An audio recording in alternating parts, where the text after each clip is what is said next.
জনাব বিচাৰিছো এটা বিশেষ খবৰ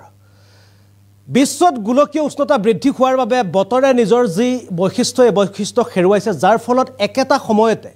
যেটো সময়ত বাৰিষাৰ এই সময়তে দেখা পোৱা গৈছে কৰবাত যদি বৰষুণ তেতে কৰবাত একেটা সময়তে একেটা অঞ্চলতে কৰবাত চিৰালফাট অৰ্থাৎ কৰবাত ৰ'দ সেইবাবে এবাৰ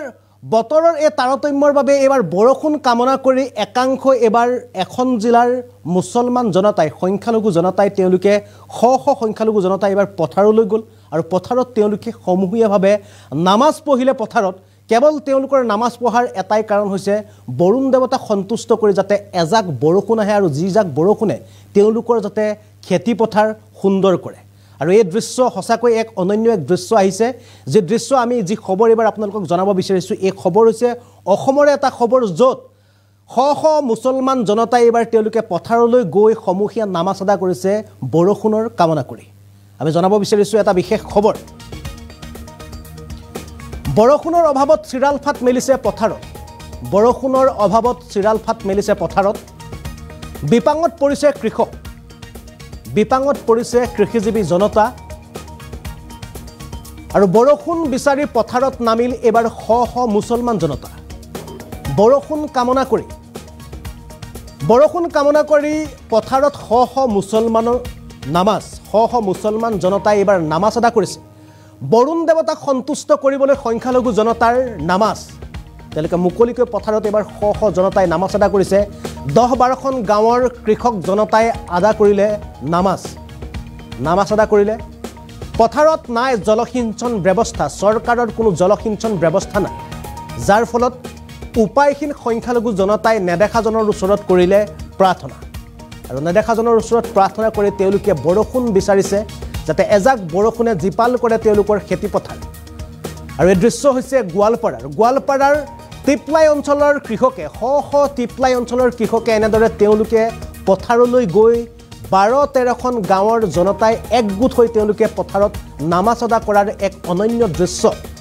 অনন্য খবৰ এবাৰ আমাৰ হাতলৈ আহিছে আমি খবৰ আপোনালোকক দেখুৱাম দৃশ্য আমি আপোনালোকক দেখুৱাম কিন্তু তাৰ পূৰ্বে পুনৰ জনাইছো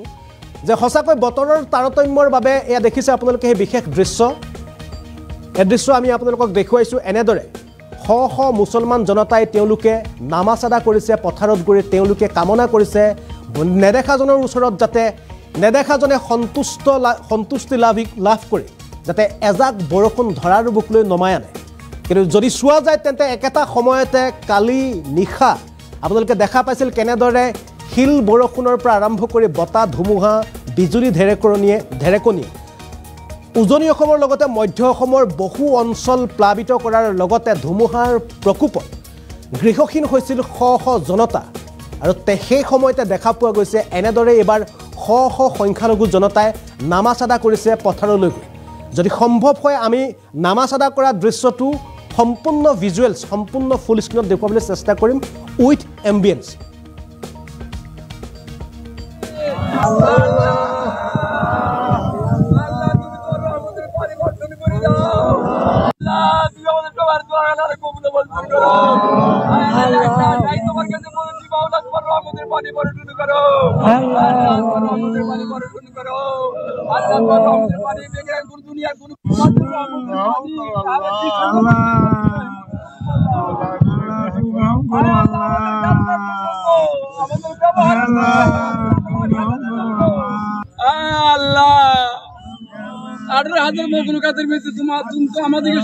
সৃষ্টি করেছো মাওলা গো তথাপি তোমার নাম ভুলে অন্য রাস্তায় চলছিও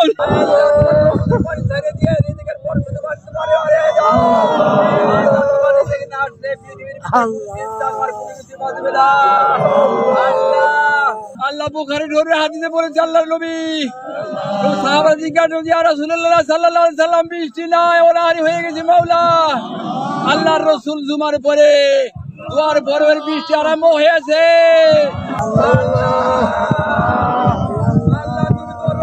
পরিবর্তন করে দাও আল্লাহ তুমি আমাদের সবার দোয়া আল্লাহর কবুল মঞ্জুর করো আল্লাহ তোমার কাছে বলছি মাওলা তোমার রহমতের পানি বর্ষণ করো আল্লাহ তোমার রহমতের পানি বর্ষণ করো আল্লাহ তোমার রহমতের পানি আৰু এই দৃশ্য দেখুৱাইছো এই দৃশ্য হৈছে গোৱালপাৰাৰ পৰা আহিছে এই দৃশ্য গোৱালপাৰাৰ টিপলাই এটা বৃহত্তৰ অঞ্চলৰ এই সকল কৃষিজীৱী জনতাই সংখ্যালঘু কৃষিজীৱী জনতাই এনেদৰে তেওঁলোকৰ যি শস্য আছে ৰবি শস্যৰ বাবে এনেদৰে তেওঁলোকে আল্লাহৰ ওচৰত আশীৰ্বাদ বিচাৰিছে ঈশ্বৰৰ ওচৰত তেওঁলোকে আশীৰ্বাদ বিচাৰিছে যাতে ধৰাৰ বুকুলৈ নামি আহে এজাক বৰষুণ যাৰ বাবে তেওঁলোকৰ চিৰাল ফটা যি পথাৰ আছে পথাৰত যাতে পানীয়ে উপচি পৰে আৰু যাৰ বাবে তেওঁলোকৰ যি খেতি খোলা আছে খেতি খোলা সুন্দৰ হয় আৰু এই দৃশ্য দেখুৱাইছোঁ ইতিমধ্যে বিশ্বায়নৰ এই সময়ত যি সময়ত গোলকীয় উষ্ণতা বৃদ্ধি পাইছে সেই ফলত কেৱল অসমতে নহয় উত্তৰ পূবতে নহয় ভাৰততে নহয় সমগ্ৰ বিশ্বত বতৰৰ তাৰতম্য দেখা পোৱা গৈছে পৰিৱেশৰ তাৰতম্য দেখা পোৱা গৈছে সেইবাবে এটা সময়তে কৰবাত যদি একেটা সময়তে একেটা অঞ্চলতে কৰবাত যদি ৰ'দ তেতে কৰবাত বৰষুণ আৰু সেয়া উদাহৰণ হয়তো অসমকে আপোনালোকে ধৰি ল'ব পাৰে শেহতীয়া পৰ্যায়ত বিগত এটা দুটা বৰ্ষত আপোনালোকে যদি চাই অসমৰ যি বতৰ কৰবাত যদি ৰ'দ কৰবাত বৰষুণ ইয়াৰ মূলত কাৰণ হৈছে যি গোলকীয় উষ্ণতা বৃদ্ধি পাইছে যি প্ৰদূষণৰ মাত্ৰা বৃদ্ধি পাইছে ইয়াৰ ফলত বতৰৰ এই তাৰতম্যৰ বাবে যথেষ্ট হাহাকাৰ পৰিৱেশৰ সৃষ্টি হৈছে জনতাৰ মাজত আৰু তেনেদৰে এবাৰ যদি উজনি আৰু মধ্য অসমত মুখলধাৰ বৰষুণ তেন্তে নামনি অঞ্চলৰ একাংশ অঞ্চলত দেখা পোৱা গৈছে নামনিৰ একাংশ অঞ্চলত চিৰাল ফাট মেলিছে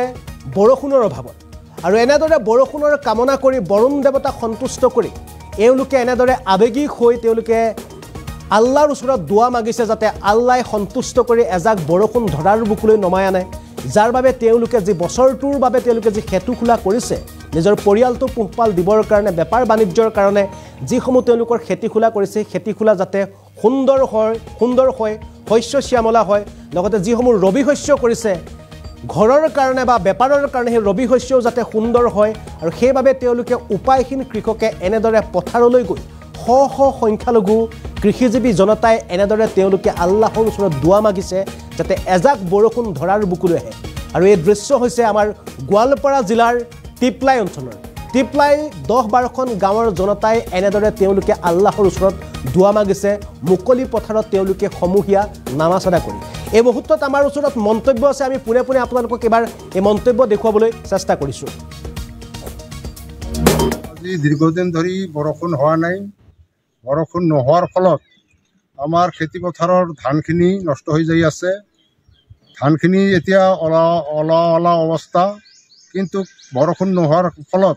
ধানগিলা মৰি যাই আছে তাৰ উপৰিও গাই গৰু ছাগলী ইত্যাদি মানে পানী খাওয়াৰ খুব অসুবিধা মানুহৰো খুব অসুবিধা চেলত পানী নাই কোনো ধৰণৰ আমাৰ ইয়াত সুবিধা চৰকাৰে দিয়া নাই আমি নিজে চেল বৰিং কৰি খেতি কৰি আছোঁ কিন্তু এতিয়া দীৰ্ঘদিন ধৰি বৰষুণ নোহোৱাৰ ফলত চেলতো পানী নাইকিয়া হৈছে চেল কিয় আমাৰ খোৱা পানীৰো খুব অসুবিধা ক্ষয় ক্ষতি বহুত হৈছে শীষগিলা মৰি গৈছে বগা পৰি গৈছে প্ৰায় সংখ্যক খেতিৰে শীষ মৰি গৈছে উখাৰৰ কাৰণে শীষ মৰি গৈছে কিমানখন গাঁৱৰ ৰাইজে ইয়াত আজি নামাজত অংশগ্ৰহণ কৰিছে আজি আমি ইয়াত 5-6খন গাঁৱৰ ৰাইজে নামাজত অংশগ্ৰহণ কৰিছোঁ বৰষুণ পৰাৰ কাৰণে বৰষুণৰ পানী পৃথিৱীত নপৰাৰ কাৰণে ছাগল গৰু জীৱ জানোৱাৰ যিমান আছে মানুহ খেতি পথাৰ একেবাৰে ধ্বংসপ্ৰাপ্ত হৈ গৈছে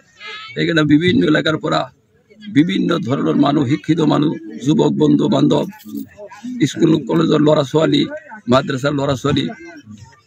বিভিন্ন ধৰণৰ মুৰব্বীয়ানসকলে বহি আজি আল্লাহৰ হস্তে আমি নামাজ আদায় কৰিলোঁ ইস্তিস্কাৰ নামাজ আৰম্ভ কৰিলোঁ আমাৰ এই অঞ্চলত আজি দীৰ্ঘদিন ধৰি বৰষুণ হোৱা নাই বৰষুণ নোহোৱাৰ ফলত আমাৰ খেতি পথাৰৰ ধানখিনি নষ্ট হৈ যাই আছে ধানখিনি এতিয়া অলা অৱস্থা কিন্তু বৰষুণ নোহোৱাৰ ফলত ধানগিলা মৰি যাই আছে তাৰ উপৰিও গাই গৰু ছাগলী ইত্যাদি মানে পানী খাওয়াৰ খুব অসুবিধা মানুহৰো খুব অসুবিধা চেলত পানী নাই কোনো ধৰণৰ আমাৰ ইয়াত সুবিধা চৰকাৰে দিয়া নাই আমি নিজে চেল বৰিং কৰি খেতি কৰি আছোঁ কিন্তু এতিয়া